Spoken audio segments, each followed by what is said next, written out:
मैं राघवेंद्र सिंह अपने YouTube channel Hindi साहित्य मंथन बदायूं पर आप सभी का स्वागत करता हूं। आज मैं गोवा लोक सेवा आयोग द्वारा आयोजित असिस्टेंट प्रोफेसर परीक्षा के हिंदी विषय का पेपर लेकर उपस्थित हूं। इस विषय से संबंधित प्रश्न और उनके उत्तरों को जानेंगे। ये परीक्षा 10 अक्टूबर 2020 को आयोजित हुई थी। तो प्रश्न शुरू करने से पहले आप सभी से अनुरोध है कि अभी तक हमारे YouTube चैनल को सब्सक्राइब नहीं किया है तो सब्सक्राइब करें तथा हिंदी संबंधी महत्वपूर्ण तथ्यों को जानने के लिए आप हमारे फेसबुक पेज हिंदी साहित्य मंथन बदायूं को भी फॉलो कर सकते हैं। तो शुरू करते हैं आज प्रश्न और उनसे संबंधित उत्तर। गोवा लोक सेवा आयोग द्वारा जो परीक्षा हो रही है उसमें 75 प्रश्न आते हैं। 75 प्रश्नों में 25 प्रश्न जो है वो जीएस से रिलेटेड रहते हैं, जनरल सब्जेक्ट से रिलेटेड रहते हैं, और 50 प्रश्न जो है वो सब्जेक्ट से रिलेटेड होते हैं। इसीलिए हमारा जो पहला प्रश्न है वो प्रश्न संख्या 26 है, जिसमें प्रश्न पूछा गया था कि आदिकाल को वीरगाथा काल नाम किसने दिया। सभी जानते हैं कि आदिकाल को वीरगाथा काल का नाम आचार्य रामचंद्र शुक्ल जी द्वारा दिया गया। आचार्य हजारी प्रसाद द्विवेदी ने हिंदी के प्रारंभिक काल को आदिकाल कहा। राहुल सांकृत्यायन ने हिंदी के प्रारंभिक काल को सिद्ध सामंत काल कहा है। तो इसी तरीके से आचार्य रामचंद्र शुक्ल ने आदिकाल को वीरगाथा काल नाम दिया है। तो सही उत्तर है आचार्य रामचंद्र शुक्ल। अगला प्रश्न देखते हैं। अगला प्रश्न है, श्री वैष्णव संप्रदाय के प्रवर्तक कौन थे। 4 ऑप्शन है, रामानुजाचार्य, वल्लभाचार्य, माधवाचार्य और निम्बार्काचार्य। तो श्री वैष्णव संप्रदाय के प्रवर्तक जो है रामानुजाचार्य हैं। इन्हें श्री संप्रदाय भी कहा जाता है। तो श्री संप्रदाय का प्रवर्तक भी रामानुजाचार्य को माना जाता है। अगले प्रश्न की ओर बढ़ते हैं। कृष्ण गीतावली के रचनाकार कौन है। तो कृष्ण गीतावली बहुत प्रसिद्ध रचना है गोस्वामी तुलसीदास जी की। तो कृष्ण गीतावली के रचनाकार कौन है। तो सही ऑप्शन है गोस्वामी तुलसीदास। अगला प्रश्न, निम्नलिखित में से कवि रीतिबद्ध नहीं है, यानी इनमें से कौन सा कवि रीतिबद्ध नहीं है। पहला ऑप्शन है भिखारी, सेकंड देव, नंबर 3 चिंतामणि और नंबर 4 सूदन। तो शुरू के 3 विकल्प भिखारीदास, देव और चिंतामणि, ये सभी जो है रीतिबद्ध कवि हैं, और सूदन जो है वो रीतिबद्ध कवियों में नहीं आते। सूदन की जो प्रमुख रचना है सुजान चरित्र, वो ज़्यादातर वीर रस से पूर्ण कवि जो है काव्य है, और इन्होंने वीरता संबंधी रचनाएं लिखी हैं। तो इसका सही उत्तर होगा सूदन। अगला प्रश्न, वारकरी संप्रदाय की स्थापना किस संत ने की।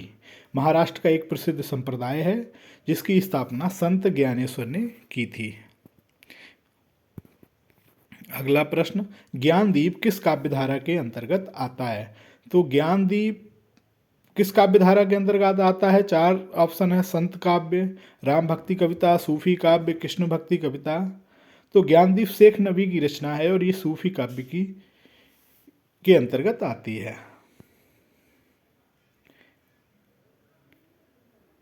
अगला प्रश्न, निम्नलिखित कवि को नवाब या राजा की आज्ञा से हाथी से चिरवा डाला गया था। तो इसमें 4 ऑप्शन है, गंग, लालच दास, जमाल और बनारसी दास। तो इसमें कवि गंग के बारे में कहा जाता है कि उनको राजा ने हाथी से जो है कुचलवा दिया था, जिसके कारण उनकी मृत्यु हुई थी। अगला प्रश्न, आखिरी कलाम किस शासन काल में लिखा गया। तो आखिरी कलाम मलिक मोहम्मद जायसी की प्रसिद्ध रचना है और ये बाबर के शासन काल में लिखी गई है। अगला प्रश्न, गंगा तट पर रहने वाले तथा गंगा लहरी की रचना करने वाले रचनाकार थे। तो गंगा लहरी की रचना करने वाले रचनाकार पद्माकर हैं, जिन्होंने गंगा लहरी की रचना की। अगला प्रश्न, आल्हा नाम से प्रसिद्ध रचनाओं के रचनाकार हैं। 4 ऑप्शन है, चंद्रबरदाई, जगनिक, नरपति नाहला और दलपति विजय। तो चंद्रबरदाई ने पृथ्वीराज रासो लिखा और जगनिक ने परमाल रासो लिखा। परमाल रासो का ही एक खंड है आला खंड, जो है जो आला खंड के नाम से जाना जाता है। तो आला के नाम से प्रसिद्ध रचनाओं के रचनाकार जो है वो जगनिक हैं।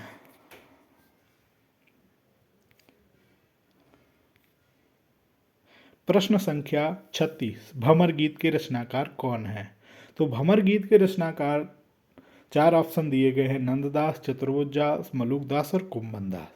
तो भंवर गीत के रचनाकार जो है वो नंददास हैं। हालांकि मिलते जुलते नामों से कई कवियों ने साहित्य रचना की है।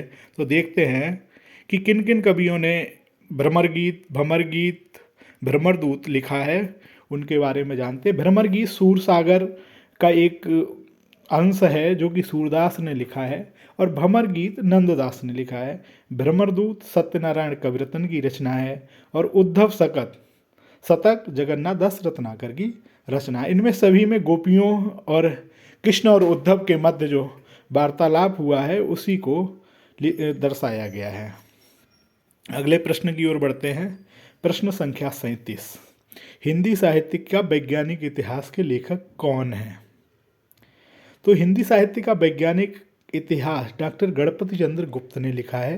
डॉक्टर रामकुमार वर्मा ने हिंदी साहित्य का आलोचनात्मक इतिहास लिखा, और वैज्ञानिक इतिहास लिखा है डॉक्टर गणपति चंद्र गुप्त ने। तो बहुत सरल से प्रश्न लोक सेवा आयोग गोवा द्वारा पूछे गए थे, लेकिन हम आगे आगे देखेंगे वैसे वैसे प्रश्नों का कठिनाई स्तर थोड़ा बढ़ता हुआ हमें मालूम पड़ेगा।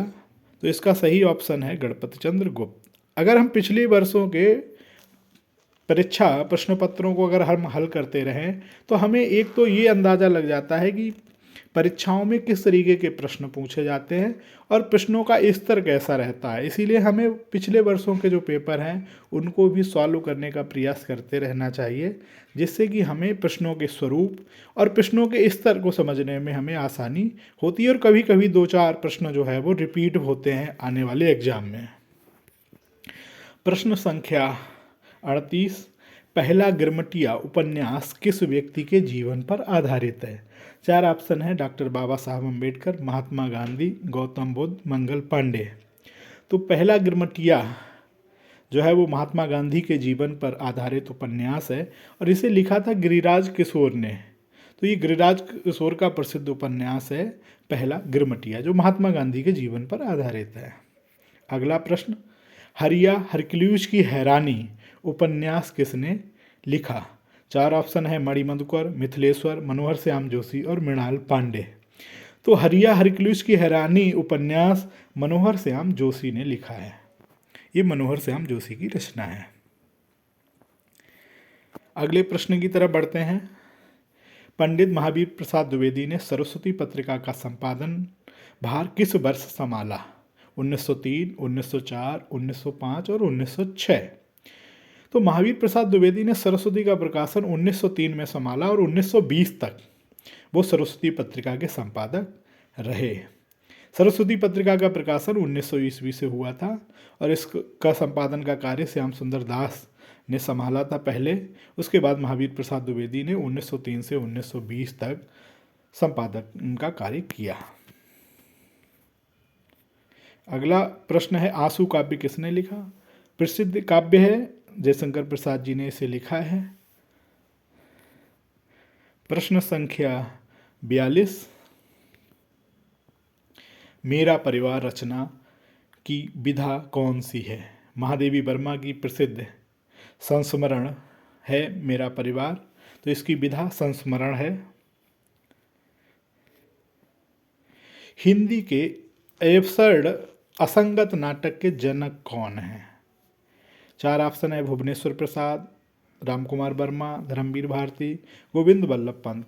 तो हिंदी के एब्सर्ड असंगत नाटककार के जनक जो है भुवनेश्वर प्रसाद हैं। अगला प्रश्न, प्रश्न संख्या 44, सहज कहानी की स्थापना किसने की? कहानियों में कई आंदोलन हुए हैं, सहज कहानी, सचेतन कहानी, अकहानी। तो ये कहानी, सहज कहानी की स्थापना जो है वो अमृत राय ने की थी। अगर हम बाकी कहानी आंदोलनों की बात अगर करें तो एक नज़र उन पे भी डाल लेते हैं कि कौन कौन से कहानी आंदोलन हुए और कौन कौन उनसे संबंधित व्यक्ति थे। तो नई कहानी आंदोलन वर्ष 1954 से प्रारंभ हुआ, और इसमें लेखक त्रयी में शामिल हैं, राजेंद्र प्रसाद राजेंद्र यादव, मोहन राकेश और कमलेश्वर। कहानी आंदोलन गंगा प्रसाद बिमल इसके प्रवर्तक हैं। सचेतन कहानी के प्रवर्तक महीप सिंह। सहज कहानी के प्रवर्तक अमृत राय। समानांतर कहानी के प्रवर्तक कमलेश्वर। सक्रिय कहानी के प्रवर्तक राकेश वत्स और जनवादी कहानी के लिए प्रवर्तक जनवादी लेखक संघ था। कंधे पर बैठा था सांप नाटक किसने लिखा? तो इस नाटक को की लेखिका जो है वो मीरा कांत है। मीरा कांत ने ये नाटक लिखा। लेकिन इसमें आप देख रहे हैं सभी प्रसिद्ध लेखिकाएं हैं और इसमें जो पहला नाम है गीतांजलि श्री, जैसा कि आप सभी जानते हैं 2022 में इनके द्वारा लिखे गए उपन्यास रेत समाधि के अंग्रेजी अनुवाद थॉर्म्स ऑफ सैंड पर मान बुकर पुरस्कार प्रदान किया गया। ये पहला हिंदी का ऐसा उपन्यास, ऐसी कृति है जिसके अनुवाद को मान बुकर पुरस्कार प्रदान किया गया। तो रेत समाधि बहुत प्रसिद्ध उपन्यास हुआ है पिछले साल 2022 में, तो इसको भी ध्यान रखें। रेत समाधि गीतांजलि श्री ने लिखा है और इन गीतांजलि श्री की पहली कहानी जो है वो बेलपत्र कहानी है, तो ये भी ध्यान रखें, इनके बारे में भी और पढ़ें। हंसा जाए अकेला की शैली कौन सी है? ये आत्मकथा है, उपन्यास है, संस्मरण है या कहानी है? तो हंसा जाए अकेला की शैली जो है वो कहानी है और ये प्रसिद्ध साहित्यकार मार्कंडेय की कहानी है। मार्कंडेय की बहुत सारी रचनाएं आप जानते ही होंगे। हंसा जाए अकेला, गुलरा के बाबा भी इन्हीं की कहानी है, भूदान इन्हीं की कहानी है। अगला प्रश्न देखते हैं, कीर्ति चौधरी किस सप्तक की कवियत्री है? सभी जानते हैं कि सप्तक 4, हिंदी में 4 सप्तक हुए हैं, पहला सप्तक, दूसरा सप्तक, तीसरा सप्तक और चौथा सप्तक। तो कीर्ति चौधरी जो है वो तीसरे सप्तक की जो है कवियत्री हैं। और हम एक बार नज़र डाल लेते हैं चारों सप्तकों पर कि 4 सप्तक जो प्रकाशित हुए उनमें कौन कौन से कवि शामिल थे। 7 कवियों की रचनाएं एक सप्तक में प्रकाशित होती थी। तो पहला जो सप्तक था वो सन 1943 में प्रकाशित हुआ, जिसमें कवि शामिल थे अज्ञेय, मुक्तिबोध, गिरिजा कुमार माथुर, प्रभाकर माचवे, भारत भूषण अग्रवाल, नेमीचंद्र जैन और रामविलास शर्मा। ये प्रथम तार सप्तक के कवि थे। द्वितीय तार सप्तक सन 1951 में प्रकाशित हुआ, जिसके कवि थे रघुवीर साय, धर्मवीर भारती, नरेश मेहता, शमशेर बहादुर सिंह, भवानी प्रसाद मिश्र, शकुंतला माथुर व हरिनारायण व्यास। तृतीय तार सप्तक प्रकाशित हुआ 1959 में, जिसमें थी कीर्ति चौधरी, प्रियाग नारायण त्रिपाठी, केदारनाथ सिंह, कुमार नारायण, विजय देव नारायण शाही, सर्वेश्वर दास सक्सेना और मदन बादशायन। चौथा तार सप्तक प्रकाशित हुआ 1979 में और इसमें कवि थे अवधेश कुमार, राजकुमार कुंभज, सुदेश भारती, नंद किशोर आचार्य, सुमन राजे, श्री राम वर्मा और राजेंद्र किशोर। अगले प्रश्न की ओर बढ़ते हैं। प्रश्न संख्या 48, किस रचना में हिंदी की विविध विधाओं का मिश्रण पाया जाता है? पहला गोडसे @गांधी.com, दूसरा पासवर्ड, सी चांद @आसमान.com और चौथा जीमेल एक्सप्रेस। ये सभी रचनाएं जो है लगभग 2016-17 के आसपास की रचनाएं हैं और 2020 में पेपर हुआ है। बहुत महत्वपूर्ण रचनाएं हैं, तो इनके बारे में हमें सभी रचनाओं के बारे में जानना आवश्यक है। तो किस रचना में हिंदी की विविध विधाओं का मिश्रण पाया जाता है, ये प्रश्न है। तो इसका सही उत्तर है पासवर्ड। पासवर्ड के बारे में हम थोड़ा जान लेते हैं, ये किसकी रचना है। तो लेखिका कमल कुमार द्वारा लिखित पासवर्ड उपन्यास है और इसकी कथा का मूल जो है संवेदना, प्रेम चित्रण है। प्रेम की विभिन्न स्थितियों, विवाह पूर्व प्रेम, विवाहेतर प्रेम, प्रेम में शरीर की स्थिति, प्रेम के बिना शारीरिक मिलन के भी संभव है, प्रेम को देह के बिना पूर्णता मिल सकती है, आदि प्रश्नों पर लेखिका बहुत खुला विमर्श करती हैं और इसमें आत्म साक्षात्कार, आत्मकथा, ईमेल लेखन जैसी विधाओं को भी जो है इसमें शामिल कर लिया गया है। इसीलिए इसमें इस उपन्यास में हिंदी की विविध विधाओं का मिश्रण प्रतीत होता है। इसी के साथ जानते हैं चांद@आसमान.com के लेखक विमल कुमार के बारे में, जो हिंदी के चर्चित कथाकार, कवि और व्यंग्यकार हैं। उनका उपन्यास चांद@आसमान.com काफ़ी चर्चित रहा है। कालगर्ल कहानी संग्रह ने भी खूब सुर्खियां बटोरी। विमल कुमार को भारत भूषण अग्रवाल समेत कई सम्मानों से अलंकृत किया जा चुका है। और उनके चोर पुराण और रावण को गुस्सा क्यों आता है व्यंग्य संग्रह ने लेखक और पाठकों का ध्यान आकर्षित किया है। विमल कुमार ने स्त्री दर्पण नाम से महिला लेखिकाओं को समर्पित एक पोर्टल भी चलाते हैं। तो वर्तमान समय के एक चर्चित कथाकार हैं विमल कुमार जी। उनका लिखा हुआ ये उपन्यास चांद@आसमान.com काफ़ी चर्चित रहा। इसी के साथ जीमेल एक्सप्रेस उपन्यास अलका सिन्हा का है, जिसमें आधुनिकता की आड़ में पनप रही जिगोलो संस्कृति अर्थात पुरुष वेश्यावृत्ति की तरफ ध्यान आकर्षित करने के साथ साथ इसमें समय और समाज के बदलते मानदंडों पर शोधपरक चिंतन प्रस्तुत किया है। इसी के साथ गांधी और गोडसे को लेकर असगर बजहात का एक नाटक गोडसे@गांधी.com नाटक इस कल्पना से शुरू होता है कि गोडसे की गोली से गांधी घायल हुए हैं, लेकिन उनको बचा लिया गया। तो इसमें कल्पना के आधार पर कवि ने अपने नाटक का सृजन किया है। तो ये चारों कृतियाँ बहुत ही महत्वपूर्ण हैं, जिनमें पासवर्ड, चांद@आसमान.com, गोडसे@गांधी.com और जीमेल एक्सप्रेस। तो इन सभी के बारे में महत्वपूर्ण तथ्यों को ध्यान में रखें। अब अगले प्रश्न की ओर बढ़ते हैं। आछे दिन पाछे गए संस्मरण किसने लिखा? 4 ऑप्शन है नामवर सिंह, काशीनाथ सिंह, दूधनाथ सिंह और रामधारी सिंह दिनकर। तो आछे दिन पाछे गए संस्मरण काशीनाथ सिंह ने लिखा है। प्रश्न संख्या 50 की तरफ बढ़ते हैं। मेरी असफलताएं के लेखक कौन हैं? तो मेरी असफलताएं जो है उसके लेखक गुलाब राय हैं, जिनकी प्रसिद्ध आत्मकथा है मेरी असफलताएं। बैलेड में निम्नलिखित तत्व विशेष रूप से पाया जाता है। बैलेड का नाम आप हिंदी में सुनते होंगे। बैलेड का तात्पर्य यहाँ 4 ऑप्शन दिए हैं, विलाप, विवेचन, आख्यान और बलाघात। तो यहाँ आख्यान से संबंधित है। आख्यान यानी कहानी, यानी कि जो लोक प्रचलित हों, जो लोक गाथाएँ हों, चाहे लोक गाथाएँ गीतों के रूप में हो या कहानियों के रूप में हो या नृत्य के रूप में हो, वो सभी बैलेड के तत्वों में आती हैं। बैलेड के ही समानांतर नाम है आख्यान। प्रश्न संख्या 52। आचार्य रामचंद्र शुक्ल ने किसे रसदशा कहा है? उनका बहुत महत्वपूर्ण कथन है। तो उसमें हृदय की मुक्तावस्था जो है वो रसदशा कहलाती है। शंकुक का अनुमितिवाद किस शास्त्र पर आधारित है? 4 ऑप्शन है समाजशास्त्र, नीति शास्त्र, दर्शन शास्त्र और न्याय शास्त्र। तो इसमें चौथा ऑप्शन सही है, न्याय शास्त्र पर आधारित है।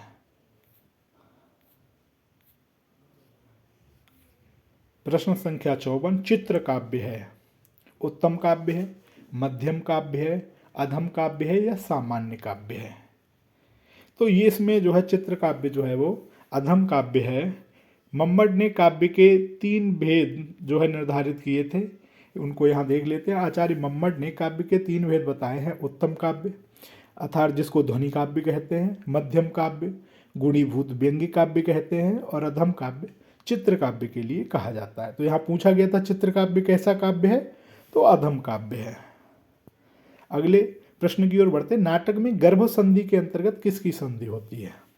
पताका और प्राप्त्याशा की, प्राप्त्याशा और प्रकरी की, प्रकरी और पताका की, प्रयत्न और पताका की। तो इसमें पहला ऑप्शन सही है, पताका और प्राप्त्याशा की। पहले हम संधियों के बारे में थोड़ा जान लेते हैं, ये संधियाँ होती क्या है और नाटक में ये कहाँ पर प्रयोग की जाती हैं। तो कथानक के आधार पर 5 जो है वो अर्थ प्रकृतियाँ होती हैं। एक होता है बीज, जहाँ से कथानक का आरंभ होता है। बिंदु, जहाँ एक से अधिक कथाओं की उत्पत्ति होती है, यानी कि जब कथा का विस्तार दिया जा रहा हो। पताका ऐसे पात्र जो मुख्य कथा के मध्य में आरंभ होती हैं, दूर तक चलती चली जाती हैं, यानी ऐसी कथाएं जो मुख्य कथा के समानांतर चलती हैं, जैसे रामचरितमानस में सुग्रीव की कथा। प्रकरी आधिकारिक, यानी कि मध्य में उत्पन्न होती है ये कथा और शीघ्र ही समाप्त हो जाती है। जैसे रामायण में जटायु की कथा आई, सबरी की कथा आई, तो थोड़े समय के लिए वो कथा में सम्मिलित रही और बाद में वो समाप्त हो गई। और कार्य, कथा के अंतिम लक्ष्य तक पहुंचने वाली प्रकृति जो है वो कार्य कहलाती है, जहाँ कथा अपने पूर्ण समापन जहाँ होता है वो कार्य कहलाता है।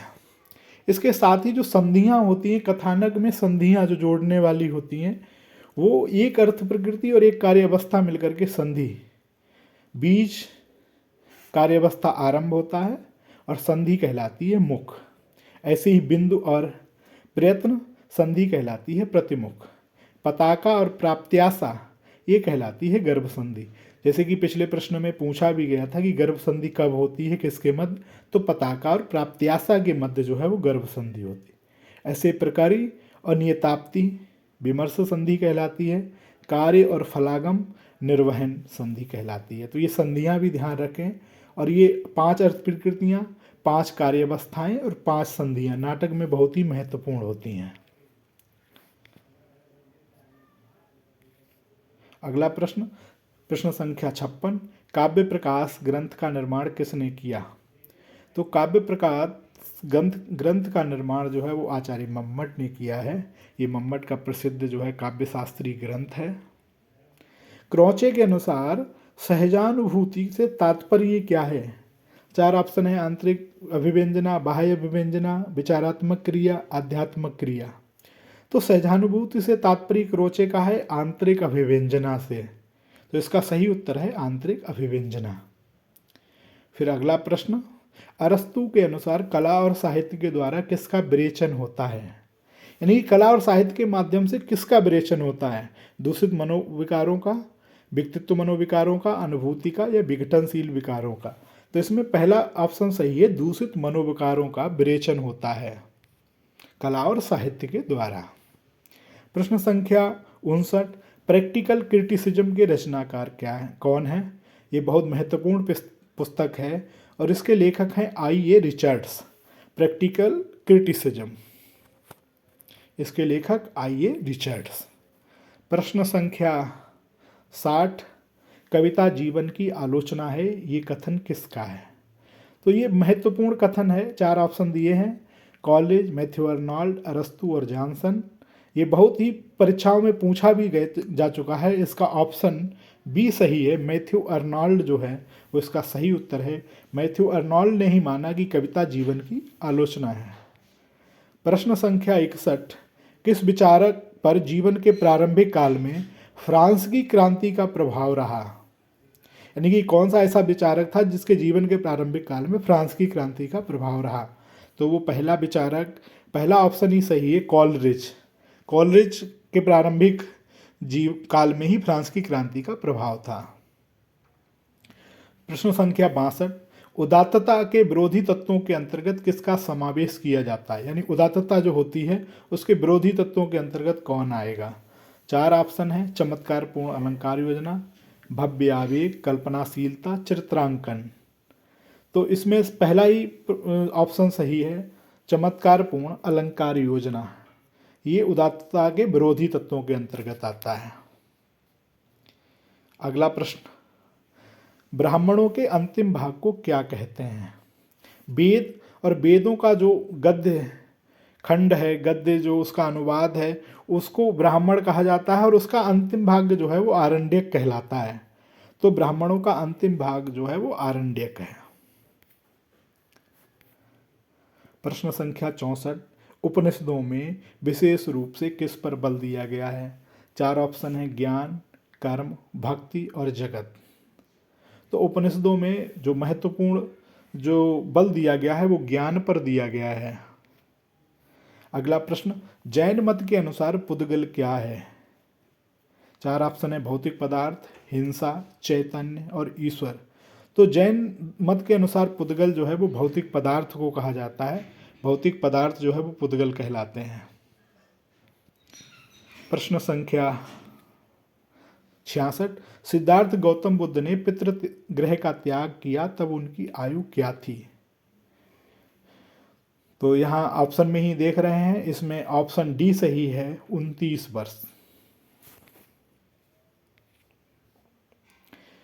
बौद्ध धर्म के पाली ग्रंथ विनय पिटक में किस विषय से संबंधित लेख हैं? भिक्षुओं की चर्चा एवं अनुशासन से, सूत्रों की व्याख्या, जीवन की क्षणभंगुरता, निर्वाण से जुड़े विचार। तो इसमें पहला ऑप्शन सही है कि विनय पिटक में भिक्षुओं की चर्चा एवं अनुशासन से संबंधित लेख हैं। और विनय पिटक को अनुशासन का पिटारा कहा जाता है कि अनुशासन संबंधी नियम जो है वो विनय पिटक में शामिल हैं। प्रश्न संख्या 68। गांधी दर्शन के अनुसार अस्तेय क्या है? चोरी न करना, सादगीपूर्ण ढंग से जीवन बिताना, ब्रह्मचर्य का पालन करना, देश की सेवा करना। तो इसमें ऑप्शन नंबर 1 सही है, अस्तेय का अर्थ है चोरी न करना। अल्फ्रेड एडलर किसके प्रवर्तक हैं? व्यक्तिगत मनोविज्ञान के, विश्लेषणात्मक मनोविज्ञान के, सामाजिक मनोविज्ञान के या मनोविश्लेषण के? तो अल्फ्रेड एडलर को व्यक्तिगत मनोविज्ञान का प्रवर्तक माना जाता है। व्यक्तिगत मनोविज्ञान के प्रवर्तक हैं अल्फ्रेड एडलर। प्रश्न संख्या 70। किस विचारक का अधिकांश जीवन बीमारी में बीता? Albert Camus, Kafka Franz, Carl Jung, Leo Trotsky. तो इसमें ऑप्शन बी सही है, काफ्का फ्रांज का अधिकांश जीवन है जो बीमारी में बीता। बाद में उन्होंने अपने को बिल्कुल एकांत में कर लिया था और अपने जीवन के अंतिम दिनों में उन्होंने बिल्कुल एक कमरे में बंद रहना स्वीकार किया, न किसी से मिलना न जुलना, और 40 वर्ष की उम्र में उनकी मृत्यु हुई थी। कार्ल मार्क्स ने कम्युनिस्ट मैनिफेस्टो इस विचारक के साथ मिलकर लिखा था। 4 ऑप्शन है, हीगल, लेनिन, फ्रेडरिक एंजलिस और मैक्सिमम गोर्की। तो इसमें ऑप्शन सी सही है, फ्रेडरिक एंजलिस जो है उनके साथ मिलकर कम्युनिस्ट मैनिफेस्टो मिलकर के लिखा था। प्रश्न संख्या 72। निम्नलिखित में से किस विचारक का यथार्थवाद की मार्क्सवादी व्याख्या प्रस्तुत करने में विशेष योगदान रहा? यानी कि एक ऐसा विचारक जिसने यथार्थवाद की मार्क्सवादी व्याख्या प्रस्तुत की, वो कौन था? तो इसमें ऑप्शन सही है सी, जॉर्ज लुकाच। जॉर्ज लुकाच ने यथार्थवाद की मार्क्सवादी व्याख्या प्रस्तुत की। अस्तित्ववाद होने का अर्थ है स्वयं को पापी समझना, ये मत किसका है? 4 ऑप्शन है, सोरेन किरकेगार्ड, प्लेटो, सुकरात, जय पॉल सार्त्र। तो इसमें पहला ऑप्शन सही है, सोरेन किरकेगार्ड को ने ये मत दिया कि अस्तित्ववान होने का अर्थ है स्वयं को पापी समझना।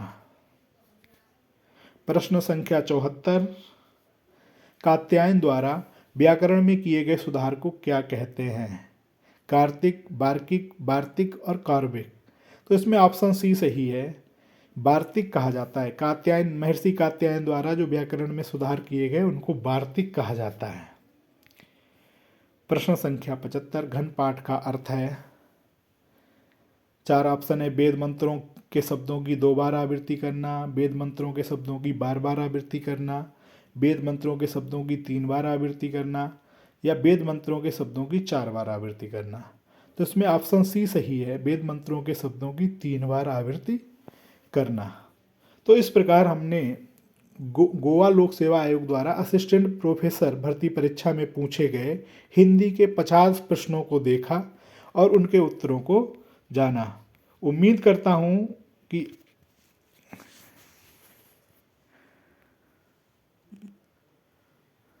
आपको ये वीडियो पसंद आई होगी। अगर पसंद आई हो तो वीडियो को लाइक, शेयर और सब्सक्राइब करें। इसी के साथ धन्यवाद।